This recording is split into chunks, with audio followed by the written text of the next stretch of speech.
ilagay ko lang sa pinakauna. Pwede bang ilagay sa, ayan, on top.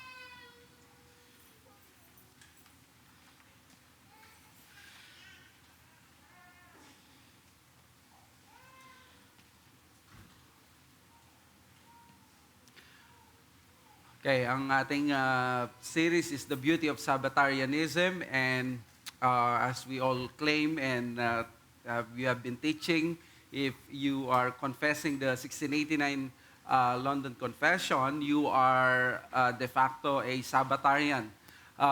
That is why sa confession, isang chapter talaga nakalagay pagdating sa worship, at dito diniscuss sa chapter 22 ang issue ng religious day and worship. Ang ating topic ngayong Sunday na ito is Sabbath and the Puritans. I'd like to use itong introduction sa magaganap na very popular na fluvial or libad festival sa Apalit. Nagdodraw na ito ng national attention not only because may mga lagi na tragedy na nangyayari, may namamatay, may na-hospital, but because napakarami ring tao na ginagather nito when it comes to its fluvial festival. Ang daming mga tao dyan sa Pampanga River, just like what many religious people na ginagawa sa festival nila kapag may mga kilala silang ilog, may mga sagrado silang paniniwala. At ang Apalit ay dinadaos siya every last week ng June. At ngayon ay nagsisimula na ang ganitong kapistahan. Lagi itong challenge sa mga Kristiyano na katulad namin nung kami ay naging Kristiyano, dahil sobrang tindi ng influence nito na maraming mga Kristiyano ay they have their own reasons and ways para sila ay makasama at naiimbitahan ng kanilang mga pamilya. Marami ay tinataon dito yung kanilang mga birthday celebrations. We were once invited na birthday celebration, daw it's not for the feast. At yung iba naman na Kristiyano, okay lang naman makipiesta. After all, hindi tayo nagpipiesta, tayo lang naman ang pupunta. Well, marami ang ganitong paniniwala, pero nakita ko rin na challenge talaga ito sa maraming mga Kristiyano dahil pagkakataon ito na kumita sila sa pagnenegosyo. Marami ang mga bumabagsak na mga attendance pag-araw ng fluvial festival sa Apalit dito sa malapit sa atin. And you see, kung ganito ang nangyayari, what is the cause most likely ng ganitong incident na kapag may okasyon, bumababa yung attendance, maraming mga Kristiyano, they choose na hindi mag-participate sa worship because they see this as an opportunity to do business, o kaya naman ay maki-participate sa kasama nila o sa mga kamag-anak nila. Well, kung susumayin natin, nag-ooperate ang ganitong pananaw sa understanding or sa kakulangan ng pangunawa na nung ang Diyos inutusan tayo na magkaroon ng pahinga ng isa sa 7 araw na binigay ng Diyos sa atin, inisip na ng Diyos pagdating sa mga pangangailangan natin. Hindi kailanman mag-uutos ang Diyos na sambahin niyo ako ng araw na yon at pababayaan ko kayo. At hayaan ko kayo na magutom at mawalan ng pananalapi. Ibig sabihin, issue ito talaga ng pananampalataya. Kaya naman sa panahon ng mga Israelita, sinagot ito ng Diyos. Kung sila ay mag-worship sa araw ng Sabbath or mag-observe ng Sabbath, papaano sila kung hindi sila magtatrabaho? Sa Exodus 16, bago pa ibinigay ang 10 Commandments, which is a good passage na nagpapakita that even before there was the nation Israel or there was the Mosaic Covenant, ang commandment ng Sabbath ay naroon na sa creation. Sabi sa verse 22, on the 6th day, they gathered twice as much bread, 2 omers each. And when all the leaders of the congregation came and told Moses, he said to them, this is what the Lord has commanded. Tomorrow is a day of solemn rest, a holy Sabbath to the Lord. Bake what you will bake and boil what you will boil, and all that is left over lay aside to be kept till the morning. So they laid it aside till the morning, as Moses commanded them, and it did not stink. And there were no worms in it. Moses said, "Eat it today, for today is a Sabbath to the Lord. Today you will not find it in the field. 6 days you shall gather it, but on the seventh day, which is a Sabbath, there will be none." So dito sa passage na to, kung hindi kayo familiar sa context, dahil sinasabi ni Yahweh na magkaroon sila ng pahinga ng araw ng Sabbath, ang tanong ay dahil nasa wilderness sila, paano sila kakain?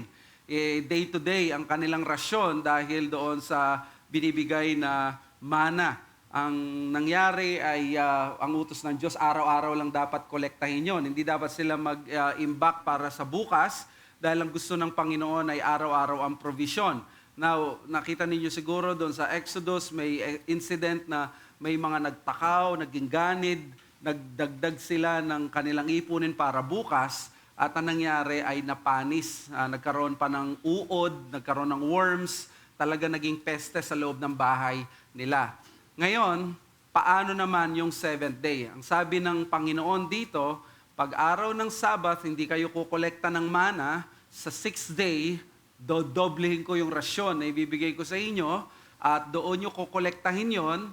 At pag inimbak ninyo sa inyong mga bahay, kahit wala kayong refrigerators, ay hindi yan masisira. Alam niyo, it was the years of miraculous events sa Israel, pati yung kanilang mga garments at yung mga sandals nila, hindi nasisira, hindi na decay.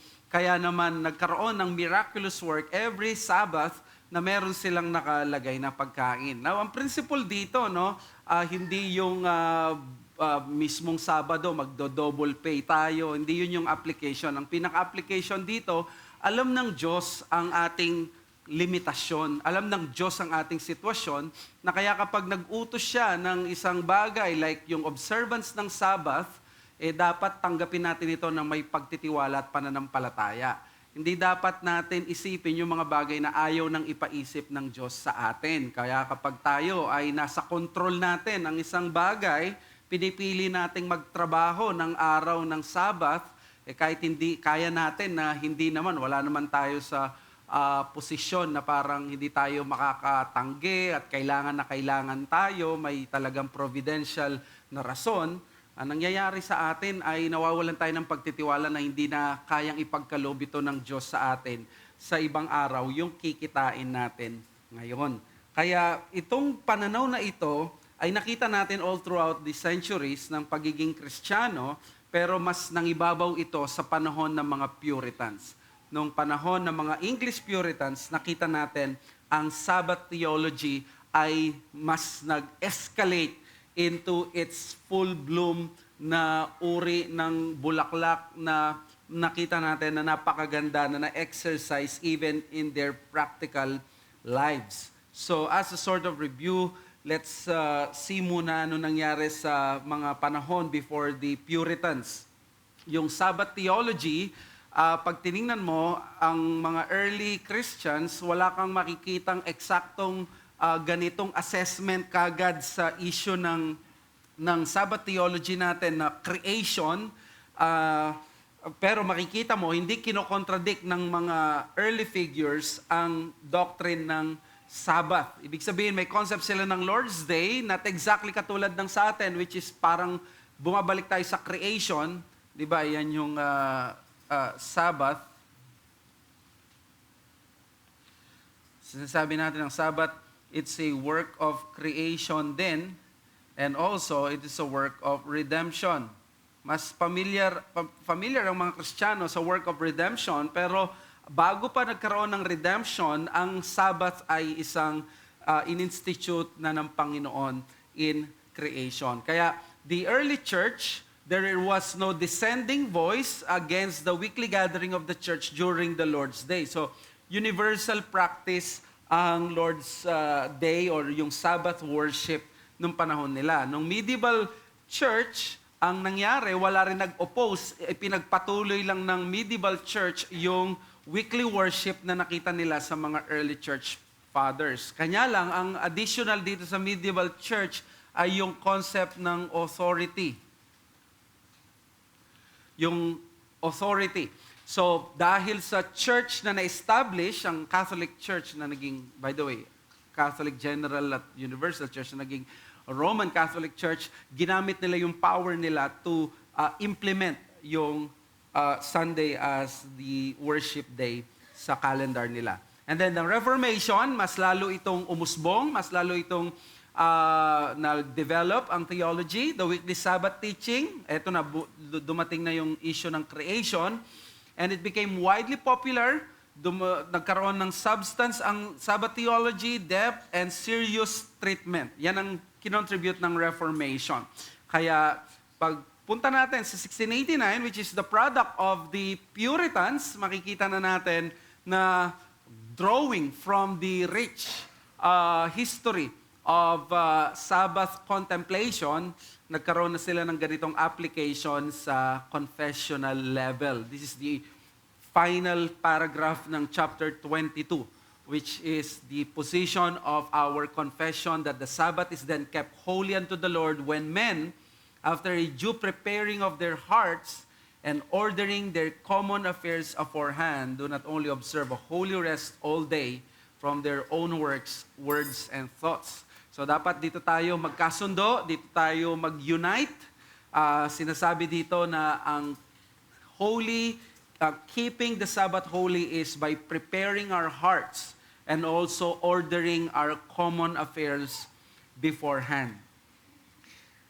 So, we said that we should not be ashamed of being intentionally different pagdating sa Lord's Day dahil ang mga forefathers natin ay ganito ang kanilang naging pamumuhay. So, ang Sabbath, ang isa sa malaking hadlang talaga ngayon ay yung counterculture. You are almost going against the tide ng nangyayari ngayon. Kaya kapag nag-Sabbath ka, whether you are strict or not strict Sabbatarian, meron at meron kang lalabanan na wave or ng current ng culture na mararamdaman mo yung friction. Kahit nga hindi ka strict Sabbatarian, but you're a Sabbatarian, yung Lord's Day mo, kinukuha nito. Pero maraming tingin dito sa Lord's Day is family day. This is the day na dapat ay nagre-ready ka sa reports mo ng Monday, sa trabaho mo, maglalaba ka dapat. Okay na yung Sunday morning worship. So, ito yung pananaw ng marami. How much more kapag naging strict Sabbatarian ka. Now, proceeding dito sa contribution ng mga Puritans, I am quoting this popular phrase that the Sabbath or Sabbatarianism is the important English contribution of the English Reformation sa Reformed tradition. Yan ang lagi na bukang bibig nila. Now, yes, we admit ang Sabbatarianism, mas lumago siya at mas naging popular at mas naging na-solidify yung ganitong practice sa sa English Reformation. Doon sa book ni Napen, na Tudor Puritanism, sinabi niya, a bit of English originality and is the first and perhaps only important English contribution to the development of Reformed theology in the first century of its history. So, this is the history of the Sabbatarian practice. As early as 1590s, ang Puritanism, marami nagsasabi, nag-start yan ng 1560s nung nagkaroon ng napumosisyon na si Queen Elizabeth I ng 1558 na dethroned si Mary Tudor ng 1558 at siya na yung pumalit at ang ginawa ni Queen Elizabeth yung doctrine ng Via Media, the middle way. Ang ibig sabihin nun ay wag nating i-persecute ang Protestants at yung Catholic both natin na i-embrace. Ang sabi ng mga Puritans, no, kailangan ay magtuloy-tuloy ang Church of England sa Protestantism, sa Reformation. Kaya ang mga tao na kumalas doon sa ganong pananaw ay tinawag silang mga purists or yung mga tinawag na Puritans. Kaya noong 1560s, nagsimula na daw dyan yung early roots ng Puritanism, that is the intention of the clergy ng England, ng mga clergy doon, na gawing pure ang England. And by the way, no, itong mga Puritan, it's the same spirit that we have. Kapag may nakita tayong practice na hindi nagmamatch sa ating scripture, sa ating tradition, we continue to evaluate those things. Kaya tama itong nangyari na Puritanism, at natapos ang Puritanism, sinabi nila na bandang 1660s dahil nga doon sa Great Ejection. So, sa 1 century na ito, by 1590s, meron ng katuruan about Sabbatarianism. Nagiging rising feature na siya ng English Protestants. The Puritans are also called the first day Sabbatarians. So ang mga Puritans, ang tawag din sa kanila ay first day Sabbatarians. Bakit may first day Sabbatarians? Because there are seventh day Sabbatarians, yung mga Adventists, yung mga magiging Adventists na nagwo-worship sila during Saturday or the seventh day. Sino ang kauna-unang Puritan na nagsalita about sa Sabbatarianism? Well, may isang hindi gaanong kilala ngayon na Puritan, pero hindi nga alam kung kailan siya pinanganak. Ang alam lang natin, namatay siya noong 1613. That's 1616 pa lang papanganak si John Owen, very early Puritan, si Nicholas Bound. Si Nicholas Bound, makikita natin, he published the first Puritan work on Sabbatarianism. Actually, series ito ng sermon, The Doctrine of the Sabbath. At in-encourage siya ng kanyang mga parishioners, ang kanyang mga members, na maganda i-publish mo tong position mo na ito, ang mga sermons na ito. Kaya nung pinublish niya yon, naging popular. Well, ano ba yung turo dito sa Doctrine of the Sabbath? Sabi ni Nicholas Bound, yung seventh day is a sanctifying reminder to men, especially the pagans, that there is this creation work of God. So, reminder daw ito na sa mga pagans na merong creation story. Kapag ang week ay nakikita nila, it's Monday today, it's Tuesday, it's Wednesday, and then darating it's Sunday. Kapag dumating na yung Sunday, sasabihin nila, nare-remind sila, oh, this is the reminder that this world was created by God through His creative work. So therefore, ang Sabbath is a signpost for this forgetful world. So nung tinuro ito ni Nicholas Bound, naging kick agad siya, no? Napaka-popular at na nagustuhan ng mga nakikinig ng mga Puritans noon. Oo nga, no? Kaya pala may pattern tayo. Sunday ang first day and then ganito. It's a reminder na ang Diyos ay meron siyang niligay na pattern. Kaya napakahalaga na mag-practice ng Sabbath. Doon sa kanyang published work, sabi doon ni Bound, the seventh day and the rest in it tended unto this end. First, that we might know God to be the creator of all things, and then that by the example of God, we might rest from our own works, and by meditating upon the works of God, might know whose great things those are, that God hath prepared for those that love Him after the end of this world. So, ang sinasabi dito ni Nicholas Bound ay yung Sabbath, it's not only going back to redemption, but as far as creation. Di ba, hindi ito masyadong kinontemplate ng mga church fathers and even the medieval fathers or the medieval theologians, but during the Reformation, nagsimula sila magkaroon ng ganong contemplation. But dito sa Puritans, mas lalo nilang ma-appreciate yung connection ng Sabbath sa creation. Which means, pag creation ang pinag-usapan, it is so universal, lahat ng tao, even unbelievers. So dito papasok at dito nyo maintindihan bakit ang England magkakaroon sila ng laws, not only for Christians, but for the whole city, but for the whole nation, na pag-araw ng linggo ay dapat walang ganitong commerce na mangyayari, i-close ang mga shops because of the reason ng creation. Kino-connect ang Sabbath sa creation, not just sa redemption. Okay? So, since the Sabbath signifies creation and redemption, ang sabi ni Bound is to forsake Sabbath is to forsake God. So, that is the teaching of Nicholas Bound.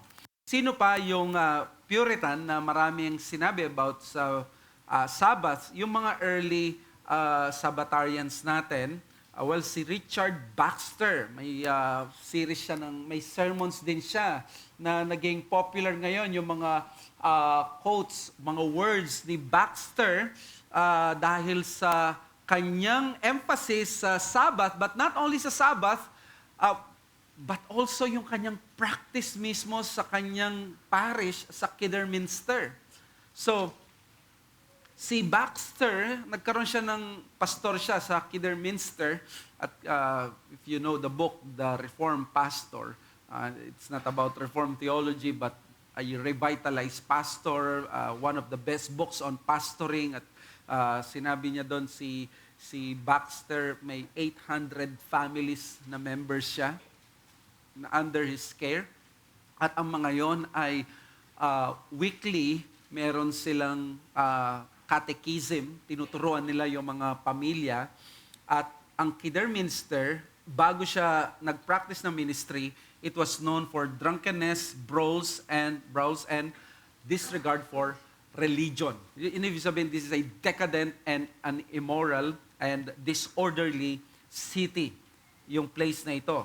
Pero sa kanyang ministry, nung siya ay naging pastor doon, naging faithful pastor, lalo na sa catechism, at doon sa pagtuturo ng Sabbath, ang reports ay naging peaceful sanctuary ang Kidderminster with no disorder in the streets. And hundreds of families were heard singing the psalms and conferencing the sermons. Kapag daw dumaan ka doon, makikita mo tahimik, lalo na pag Sabbath, at dahil syempre walang mga sasakyan, kapag may mga umaawit, nandun yun ba yung mga daan noon, after doon, bahay na, di ba?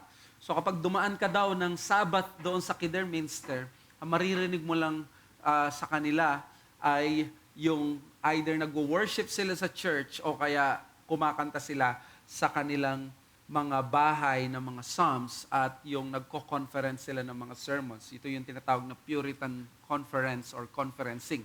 Yung pinag-uusapan nila yung sermon after na nilang mapakinggan ang sermon ng Sunday. Remember, the Puritans, they were really masterful pagdating sa mga sermons nila. Kung mapapansin nyo, hanggang ngayon, publish ang mga sermons nila. Hindi ito yung mga sermons na panapon. These are sermons na talagang pinag-isipan. They have really created and meditated and studied, painstakingly laboring on their sermons.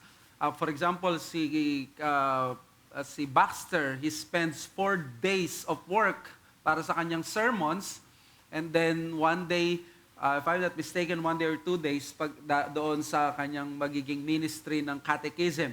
So, yung mga sermons nila, talagang hindi ito yung mga pagsisigaw at yung mga tearjerker lang at saka mga pang-emotionally high. No, they were really reasoned, theological treatises at mga sermons ang mga Puritans, at ang mga members nila, pag umuwi sila, ay nagkakaroon sila ng conferencing doon sa sermons nila.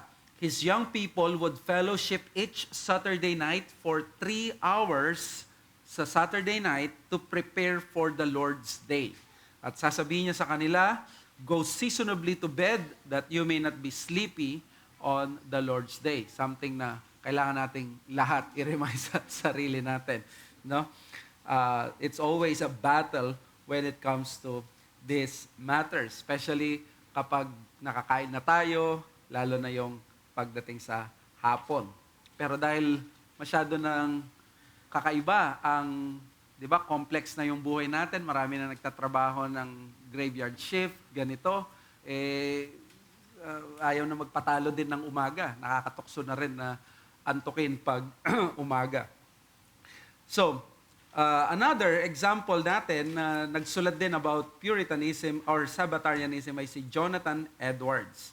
Si Jonathan Edwards actually ay lagpas na siya sa age ng English Puritanism, pero siya ay kinikilalang Puritan, the last Puritan, but kasi nasa Amerika siya. Iba kasi yung mga English Puritans, sila talaga yung mga original na Puritans. So, dito sa Amerika, si Pastor Jonathan Edwards ay naging sikat, popular siya because of his work, sermon, The Perpetuity and Change of Sabbath. And this is a defense ng Sabbatarianism. Inadapt ni Jonathan Edwards ang classic Puritan arguments while addressed what he perceived to be the error of Calvin's view on the Sabbath. So, kumbaga, ang ginawa ni Jonathan Edwards, kinritik niya yung nakikita niya na piniperceive niyang error sa position ni John Calvin. Sa kanyang sermon, sinabi niya doon that the ancient church was commanded to keep a seventh day in commemoration of the work of creation is an argument for the keeping of a weekly Sabbath in commemoration of the work of redemption and not any reason against it. So, creation, redemption, no? And then Sabbath para kay Jonathan Edwards is not only spiritual rest. Marami kasi no, ang tingin pag Sabbath, spiritual rest ito. Therefore, ganito lang gagawin ko. Okay lang na hindi ako gagawin ko pa yung mga ibang activities ng Lord's Day. Sabi ni Jonathan Edwards, Sabbath commandment stands in force now only as signifying a spiritual Christian rest and holy behavior at all times. It doth not remain as one of the 10 commandments, but as a summary of all the commands. So, makita natin dito yung high regard niya sa Sabbath, that it is not only telling us to have spiritual rest, but really resting from the ordinary work na ginagawa natin during the weekdays. Now, let me point you to the other side of the story ng Puritanism or ng Sabbatarianism. Ang pinakita ko sa inyo, yung mga paano nila kinip, nakaka-encourage. Baka ang tingin kasi natin, itong mga Sabbatarians natin, mga mga masokista, gusto nilang pahirapan yung kanilang mga sarili. Ito kasi yung popular lang noon dahil dito, but you were wrong. Actually, ang Sabbatarianism, it paid a hefty price doon sa mga nag-keep nito. Hindi ito parang umusbong tapos biglang sinuportahan. Hindi. Ito ay marami ang mga kumontra as we expect it because it is so counterculture. Dahil ang Sabbatarianism ay yung pananaw na lahat tayo ay sasamba pag araw ng linggo. Paano yung mga ayaw sumamba at gusto nila na gawin yung kanilang mga usual na ginagawa. So that would cause friction and even persecution. So Puritan Sabbatarianism paid a hefty price first before being accepted by many. Yes, nagtagumpay ang Sabbatarianism. Naging popular siya sa England during the Puritan period, pero nung una ay kinontra ito ng mga marami, lalo na ng mga hari. Sino yung, syempre yung mga hari, sila yung unang maapektuhan dahil sila yung pinaka dependent sa luxurious na pamumuhay.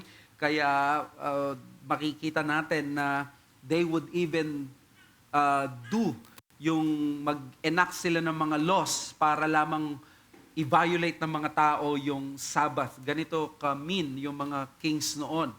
The country was already observing the Sabbath by legislating rest on Sundays. May mga prohibitions na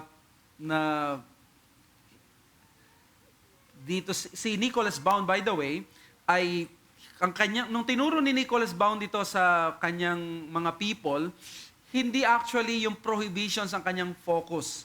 But he was forced to address yung prohibitions dahil gusto niya, ang mga tao, makita niya na magkaroon sila dapat ng mga edifying activities. Okay? ito yung pinaka gustong ituro ni Nicholas Bounds. So pag binasa nyo yung kanyang the True Doctrine of Sabbath, ayaw niyang i-address doon, ito yung mga bawal, ito yung mga bawal. Hindi, mas nag-focus siya na the Sabbath should be free from all those affairs nang sa gayon mas magamit natin ito for some edifying activities. Kasi kung walang ganong guardrails at walang ganon tayong principle, mahihirapan naman talaga tayo na maging conscious every Sunday na pag-usapan yung sermon, mag-fellowship, do something that is holy, do something that is beneficial to the soul. Kaya napilitan siyang i-address, but ang emphasis niya is really to have those things. Kaya naging popular si Nicholas Bounds sa kanyang mga ideas on Sabbath throughout England. And of course, mababasa ito ng mga nasa power at inopose nila yung views niya sa Sabbath. Para sa kanila, okay na yung ma-legislate na ang araw na linggo ay walang work, magsimba, pero yung pagkakaroon ng Sabbath is, yung Sabbatarianism is too much. Kaya naman, nung 1617, si King James, kung saan natin nakuha yung King James Version, noong 1611, he published the now famed The Book of Sports. So para puwersa niya at ma-encourage, ma-embolden ng mga tao. Sinasabi niya, okay, maniwala sa mga Puritans na yan. O ito yung mga recreation na allow. Maglaro kayo, so may Book of Sports, in-identify yung mga books na yan. In 1637, nung si King Charles I ang naging leader nila, hari, ni-reissue niya yung Book of Sports at in-order na niya ngayon na basahin ng malakas sa mga iglesia. Medyo mo tong taong ito. Hindi lang talaga gusto niyang maka-impluensya, gusto niyang mapasunod ang mga tao na labanan ang Puritan Sabbatarianism. Kaya many Puritans, they defied expectedly yung order at pinalayas sila sa kanilang mga parishes and livelihood. And you know what? Ang mga Puritans, sa kanilang mga panahon nun, may mga anak sila na mga nasa 5. Di ba? Uso nun ang mga anak, 10. Kasi maaga na mamatay yung babae, kaya they try na magkaroon lagi ng mga maraming anak at ano yun sa kanila. So, pag ikaw ay clergy ng Church of England, mawawalan ka ng trabaho at mapapatalsik ka sa iyong parish dahil sa ganitong bagay. It is really a sacrifice para sa mga Puritans na ito. But since ang kanilang conviction is that, paano yun? Tinuturuan mo ng Sabbatarianism ang pulpit pero inutos ng hari dahil Church of England, ito, di ba si King Charles III ngayon, no? Si King Charles III, ang present king, naging issue siya ngayon at naging balita siya ngayon. Ano yung latest na nakakagulat na ginawa ni King Charles? Hindi lamang yung hindi na siya titira sa Buckingham Palace for 200 years doon ng residence ng British monarchy. Ang pinaka nakakagulat niyang ginawa ay yung title ng King of England is Fides Defensor. He's the defender of the faith of the Church of England. In other words, England will always be forever a Protestant Anglican nation and the king will protect that. Pero ginawa ngayon ni King Charles, dinefine niya ngayon, ni-redefine niya ngayon yung word na faith. Na nung sinabing Fides Defensor, defender of faith, sinabi niya, it means defender of all faith. Kaya marami nagsasabi, London has bowed and it is now conquered by Islam. That is, of course, sa context nila, that is to appease yung growing Muslim community doon sa England, no? Sa UK. Kaya nakakalungkot ang nangyayari doon. Now, this is King James the first, at ito yung depiction ng Book of Sports ni King James. Kaya yan, nag-celebrate sila doon sa labas. At itong si Puritan ay kawawa, wala nakikinig sa kanya at nagsasaya na yung mga listeners niya. And then si King Charles I noong 1637, pinublish niya yung Books of Sports at sabi niya kailangan mabasa ito sa mga pulpit. Pero many Puritans chose na mawalan ng churches kaysa mag-compromise sa kanila. That's why Sabbath was so dear to the Puritans that they both practiced it and defended it. Kaya mga kapatid, ang Sabbatarianism, it really proves costly because it is so counterculture and economically counterproductive. Kapag nag-Sabbath ang lahat, magsasara talaga yung mga shops kasi walang mga clients, walang mga customers. At bad yun for business. It's not that we are against business, but it's because ang gusto natin na makita ay isang iglesia, isang bansa na mas nag-a-align sa Scripture. By the way, I'm not enforcing and I am not telling you na ito yung batas natin, wag tayong mag-participate. No, ang sinasabi ko dito is that ang practice ng Sabbatarianism is really creating friction against this kind of culture. Kaya if you're a Sabbatarian, whether strict or not strict, you are really doing a countercultural work. But it yields a supernatural reward that enriches the soul. Yan ang kapalit ng Sabbath. Nahihirapan tayo minsan, merong counterculture friction at testimony, counterproductive economically, pero napakaganda ng reward niya kasi kung sanayin mo yung sarili mo, isipin mo yan, every Lord's Day, i-maximize mo yung Lord's Day sa spiritual work, not only in praying, singing, listening sa sermons, but also communicating, fellowshipping with your brethren, talking about the sermons and all those things, doing ministries of mercies and pieties. Ma-maximize mo at ulitin mo yun ng ilang taon, maging ganun ang practice mo. I think it would be really a beneficial practice. Of course, alisin lamang yung Pharisaic na tendency na we are controlling the conscience of other people. So, let me give to you yung Puritan practices for keeping the Sabbath. May book si J.I. Packer, A Quest for Godliness, The Puritan Vision of the Christian Life. At isa sa in-emphasize niya pagdating sa Christian life, ang malaking contribution ng mga Puritans ay ang high view nila sa Sabbath. So the Puritans, ang key principle nila is understand the importance of the Sabbath at mag-work ito. Kumbaga, gagana na ito. Ang mga Puritans, they gave numerous monikers to the Christian Sabbath. Para sa kanila, they called it entering the suburbs of heaven. Si Thomas Watson, the market day of the soul. Si George Swinnock, the Queen of Days.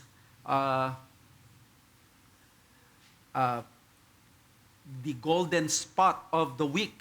Yan ang kanilang mga pananaw. So, paano itinuro ng mga Puritans ang Sabbath para makip natin? So, bibigyan ko kayo ng parang quick na overview. Ito na yung parang summary ng kanilang view according kay Packer. Number 1, preparing the heart as the most important work. So, if you want to have that Sabbatarianism or Sabbatarian practice ng Lord's Day, ang dapat mong gawin, hindi magsisimula ng Sunday, magsisimula before the Lord's Day. Yan ang posisyon ng mga Sabbatarians, ng mga Puritans. So the Puritans considered the Lord's Day as a day for heart work. Ito yung day na gagamitin mo ng matindi yung puso mo. Siguro, nagtatrabaho ka Monday to Friday, mas ginagamit mo dyan, objective ka, yung isip mo, intellect mo, syempre yung puso mo gagamitin mo pa rin, di ba? Pero on that Sunday, the Lord's Day, isipin mo daw, ang pinaka-gagamitin mo dyan dapat yung pinaka-supple, malambot ay ang puso dahil makikinabang yan ng Word of God, babatiin ka ng mga kapatid mo, dapat mag-express ka ng love, tumanggap ka ng love, mag-express ka din ng love, you-appreciate mo yung mga kapatid mo. It's time for encouragement. Ang daming pwedeng mangyari sa Lord's Day. Pwede kang mag-rebuke, pwede kang mag-encourage, pwede kang dito ko lamang yung araw na nagkikita-kita kayo ng mga kapatid mo. Di ba? Parang andito lahat. Pwede mo nang hindi mo na kailangan pang i-chat o pwede mo nang i-approach. Ang dami mong pwedeng gawin. Yung heart mo, nagwo-work talaga ng Lord's Day. So what are you going to do? The best is to prepare it before the Lord's Day. So sabi ni, the first day Sabbath is usually won or lost on the night of the seventh day. Sabi ng mga Puritans, it is won or lost on the night of the seventh day. Kaya yung Saturday mo, again, ulitin ko lang si Baxter, go seasonably to bed that you may not be sleepy on the Lord's Day. Sabi ni J.I. Packer, we must never therefore let our Sundays become mere routine engagements. In that attitude of mind, we shall trifle them away by a humdrum formality. Every Sunday is meant to be a great day, and we should approach it expectantly in full awareness of this. Therefore, we must plan our week so that we may make the most of our Sabbaths. Haphazard, improvidence will preclude our profiting here, just as it will in any other enterprise. Alam niyo, nung galing kami sa overseas, sa Australia, nakita ko yung practice ng mga kapatiran doon about their Sabbath, and sabi ko na mag-adjust ako because I'm having a hard time dito sa schedule ko because yung Sunday ko ay work day ko. Iba ako sa inyo mostly, di ba? I work on the Lord's Day, work of piety. So therefore, there should be really an adjustment because I'm failing a lot of times dito sa aking schedule in preparing sermons and everything. At ang naisip ko, sabi ko, napakaganda yung principle. I think it was Michael Foster who said na pag araw na ng Sabado ng 6 p.m., it was already the Sabbath of the Jewish people. Again, this is not the law. This is not something na i-impose sa iba. But look at the principle.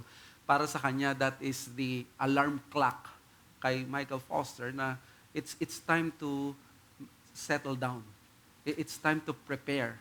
It's time na i-prepare mo yung lahat ng kailangan mo, nang sa gayon ay maganda ang tulog mo, maging maganda yung prepared ka sa araw ng linggo. Of course, we understand na hindi laging magagawa ng iba yon. It's just for me. But of course, let us not be quick na parang dahil it sounds like legalistic, parang we will altogether discard it. It's not. Napakaganda niya na principle.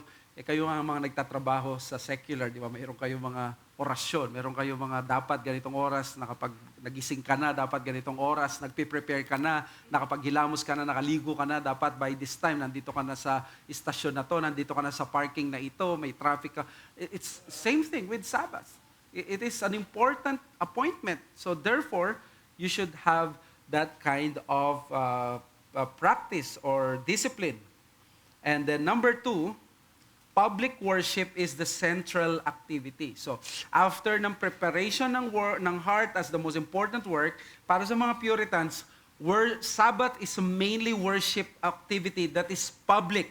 So, maganda yung mag-meditate ka on your own, but this is the day na kailangan you show up in church sa covenant community na mag-worship. The Sabbath must be built around the worship on that Sabbath day, on the whole day. Morning and evening services remain the best way to maximize the Lord's Day. Kinuha ng mga Puritans ito sa morning and evening sacrifices ng Old Testament. Kaya para sa kanila, the best way to maximize the Lord's Day is to have the morning and evening service. Hindi ito identical services. It's a different sermon. It's a day, it's a market day of the soul. Kung paano ka nag-iimbak pag namamalengke ka, ganito ang gagawin mo pag Lord's Day. Ang Old Testament background is morning and evening sacrifice. Sa Old Testament, meron ding sinabi sa Psalms 113 verse 3, from the rising of the sun to its setting, the name of the Lord is to be praised. And the best, kailan ang araw na to sa 7 araw na makikita natin that the Lord's name is to be praised at napipraise siya from the rising of the sun to the setting of the same. And that's of course during Lord's Day. Kaya it won't be bad. Sabi nga ni Godfrey, sa Amerika kasi nagkakaroon na ng decline, nagiging unpopular na yung evening worship, lalo na nung nagkaroon na ng popularity ang internet at yung entertainment nila. May mga Super Bowl, mayroong NBA Finals, may mga sports event after yung evening, ganun ang ginagawa nila. Naging unpopular ito. Kaya sabi ng mga marami, bakit kailangan daw ng second service ng ano. Sabi ni Robert Godfrey, dapat palitan natin ang tanong, dapat tanungin natin, bakit dalawa lang ang service ng Lord's Day? Of course, that is not to advise na let's do it ng tatlo, pero ang concept dapat ng Christian or yung attitude niya is let us try our best to maximize the Lord's Day. So, sa isang covenant church na isa lang ang worship service, nag-covenant kayo as a church na mag-church kayo ng Sunday morning and that's all. You have fulfilled the Sabbath and do the rest of the day in works of mercy and piety and things na makakapagbigay kalwalatian sa Diyos. But for you members na member ng isang covenant church, it is the will of God sa inyo na mag-attend ng morning and evening services dahil yun yung nakalagay na pinag-usapan natin sa church covenant natin. So, sabi ni J.I. Packer, Puritan services might last anything up to 3 hours, but the Puritans had little sympathy with those who complained at their length. So, totoo pala, no? Yung may mga stick, yung mga Puritans, pag may inaantok daw, nakakatulog sa sermon, may stick sila, no? May mga palo sila. Minsan iniisip ko, pero wala dito kasi merong stick 'di ba sa mga para sa kids doon sa office. Sa mga anak namin at sa anak na ibang tao. But that is their practice. Of course, this is not something that we should do sa panahon natin ngayon. Baxter's comment is simply that those who found a church service tedious and yet could spend a far longer time in a public house or at a public entertainment without boredom must have very bad hearts, though he then takes occasion to speak a word in season to preachers and suggest to them. I would not go to that conclusion na may bad heart sa God, but if you are always, di ba, ang Lord's Day mo is characterized na pag sermon na you always drowse or sleep, that is something problematic sa puso mo nga. And then, si Richard Greenham, the public exercises are twice at the least to be used every Sabbath. So, yan yung patotoo na yung Sabbath nila ay twice. And then, lastly, sa mga Puritans, very important ito sa mga men, makinig po kayo, families play a key role in establishing a Sabbath culture. This is, I think, one of the secrets of the Puritans na na-overlook. Paano sila naging matagumpay sa kanilang Sabbath culture at Sabbatarianism? It is because of the head of the family, yung man.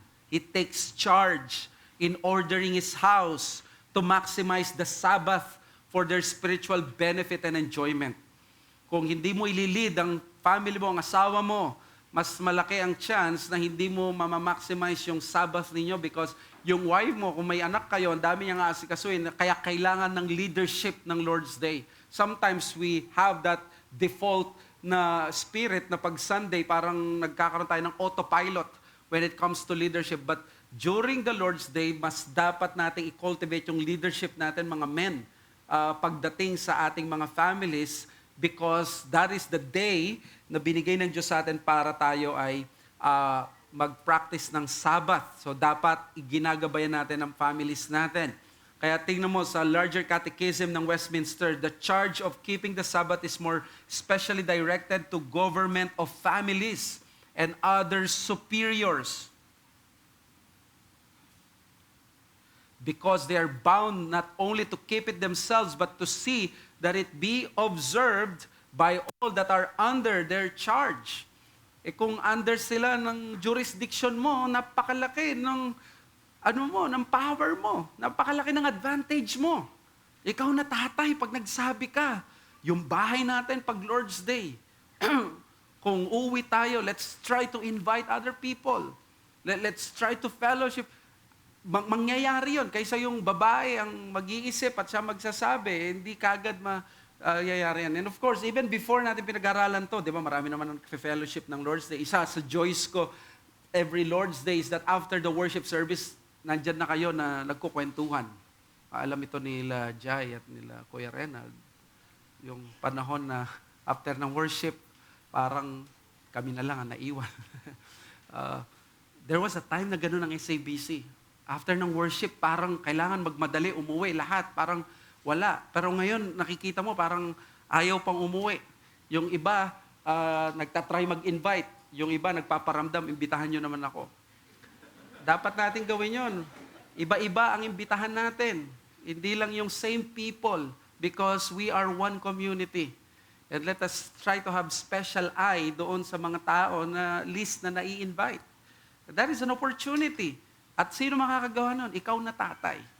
Ikaw na tatay, magkaroon ka kagad ng command o maghanda tayo kagad, magkaroon tayo ng extra food this Lord's Day para dito sa bagay na ito. Alam mo kung ikaw yung family mo, na-invite mo doon sa bahay mo, o kaya ikaw, nagplano ka doon sa bahay na available, merong mas comfortable place, that's good. Pero kung nagplano ka bilang tatay, kasama ng may ibang tatay, isipin mo yung benefit nito. Magkakaroon ng Puritan conferencing about the sermon, maririnig yun ng mga anak mo. Maririnig yun ng asawa mo. Hindi ba napakalaking pakinabang nun sa'yo bilang tatay na pag-araw ng Lunes, Martes, mas hindi ka mahihirapan na magturo sa kanila ng family worship. Because it is something that is done. Pag Lord's Day, hindi ito nagagawa. Service lang tayo dito. Pero nangyayari kapag after ng service, umuwi tayo, we have fellowship, or kahit sa ibang lugar tayo, pwede mag-fellowship, nakikita ito ng mga anak, okay, nagkakaroon sila ng parang prototype, for example, mas magiging madali ngayon ang pag-worship mo kasi meron silang example na gano'n na nakikita. Di ba? That's an additional tip mula sa mga Puritans. Again, we will not bind your conscience on this matter, but it's greatly encouraged. Parang ayaw.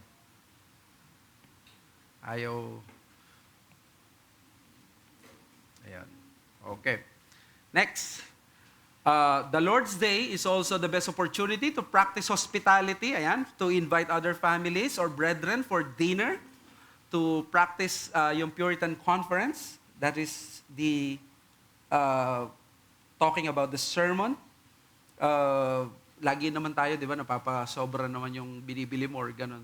O ngayon, intentionally magpasobra ka na para sa araw na linggo, you will be a blessing to a family. Not only a family, the singles, the mothers, the fathers. Isa sa napakagandang fellowship na nangyari sa bahay namin nung in-invite ko yung mga men at the aftermath of Charlie Kirk's na kanyang kamatayan. And we called it the Charlie Kirk Fellowship. Ang title ng fellowship namin ay anong title? Let's get married. Let's marry young. Ayan. Tinanong ko yung mga lalaki, hindi ko tinanong kung sino yung may planong mag-asawa. Hindi yun ang tanong ko. Ang tanong ko, sino na ang gustong mag-asawa? Lahat ng lalaki na single na nandun, nagtaas ng kamay. Yung iba, nakasal na. Dati binubuhat lang natin, ngayon siya na nagbubuhat ng bride niya. and yung iba ikakasal na. And that is a positive thing, di ba? Isipin niyo, that is just one fellowship. But how about men dito? Mga men na napaka-theologically informed. Mga men na may mga magagandang practices. Why don't we take the opportunity, di ba, to gather some people pag Lord's Day and take advantage of their presence at magkaroon ng ganong practice. That's a blessing. Di ba? His leadership at home is greatly cultivated kapag regularly napapractice ito. And conclusion, by the way, si Spurgeon, mayroon siyang book na si Brandon Rea, Spurgeon's Forgotten Sabbatarianism. And I think I'll need one lecture about this dahil isang libro ito na napakaganda at ang pinakita dito na yung mga Spurgeon experts, hindi nila napansin ito na yung connection ng fourth commandment ng Sabbatarianism ni Spurgeon kung paano niya kinandak yung kanyang ministry. Napakagandang storya nitong kay Spurgeon. But let me just conclude by saying, since Sabbath is God's means of unleashing the blessings of heaven to our favor, preparing for and maximizing it is the wisest way to spend the Lord's Day. So let us maximize the Lord's Day by receiving these blessings from heaven. So kung nagwo-worship ka, attend ka rin ng hapon. Baka hindi ka nag-attend ng hapon, may Lord's Supper ng hapon. Every week, we are being reminded and we are being confirmed sa ating kaligtasan at sa ating forgiveness sa Lord's Supper. Sabi ni Thomas Brooks sa kanyang works, for a close, remember this, that there are no Christians in all the world comparable for the power of godliness and heights of grace, holiness, and communion with God to those who are more strict, serious, studious, and conscientious in sanctifying the Lord's Day. The true reason why the power of godliness is fallen so low on ebb, both in this and in other countries also, is because the Sabbath is no more strictly and conscientiously observed. And oh, that all these short hints might be so blessed from heaven as to work us all to a more strict seriousness and conscientious sanctifying of the Lord's Day. What he's trying to say is, ang pinaka mas nagkakaroon ng opportunity na maging malago at magkaroon ng blessings ng Lord's Day ay yung mas sinusulit niya talaga yung Sabbath niya at yung serious siya sa kanyang Sabbatarianism. So we cannot enforce the Sabbath to others, but we can start a community conscience in practicing it as our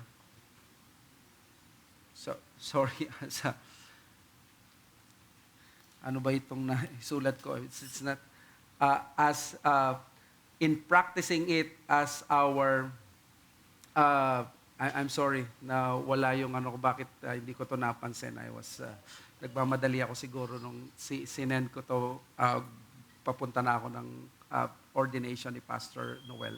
But I have a thought here na nung sinulat ko to, I was thinking that we can start a community conscience, a communal conscience that we as a church, let us practice the Sabbath while not judging others na nagkakasala sila dito, but ours is that communal conscience na we are conscious that this is a Sabbath and this is really something that we should look forward to and we should maximize dito. Bagamat hindi natin ito mai-enforce sa ibang mga tao, pero ang pwede natin gawin is that pwede natin itong simulan sa atin. Let us pray. Father, we thank you for the blessings of receiving this teaching, and we pray that we would really receive this with humility. We are aware of the tendency of our sinful hearts to cast judgment upon our brothers, and may we not be the Pharisees who will give the specific rules to our people, but on the other hand, ay hindi nawa kami maging pabaya, kundi mas maging conscious kami how we could maximize itong Lord's Day by having good habits and practices na mag-edify sa aming mga kaluluwa at mas mag-engage kami sa mga edifying activities. We thank you for these blessings that we receive in Jesus' name. Amen. So, if you have some questions, quick questions,